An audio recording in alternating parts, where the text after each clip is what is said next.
The last thing to do once shirts are printed and cured is to fold and box them for shipping. Let's talk about quality control and proper folding.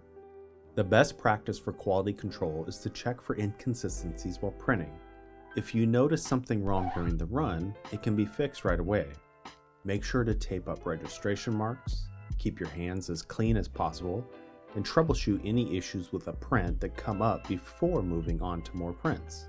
When getting ready to fold and box shirts, inspect the shirts as you go. This quality control is essential to maintain consistency.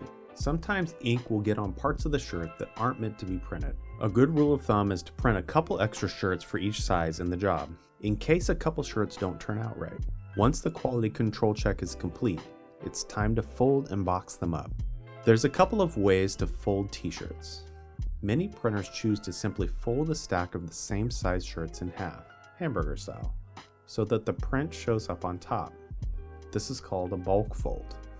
If customers request a folded shirt, or you decide to make it common practice in your shop, use a t-shirt folder to get the perfect folded shirt every time. You can buy one on Amazon or make your own. This service also means that you can charge a little extra.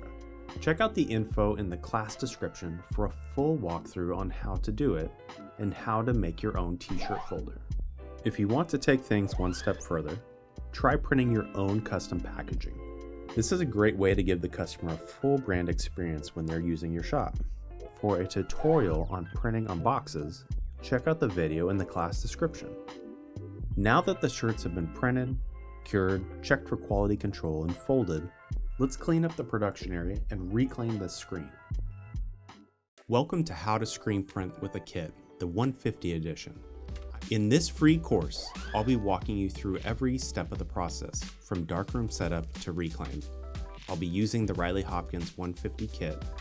It has everything you need to start a screen printing hobby or side hustle. Jump in today and get screen printing tomorrow.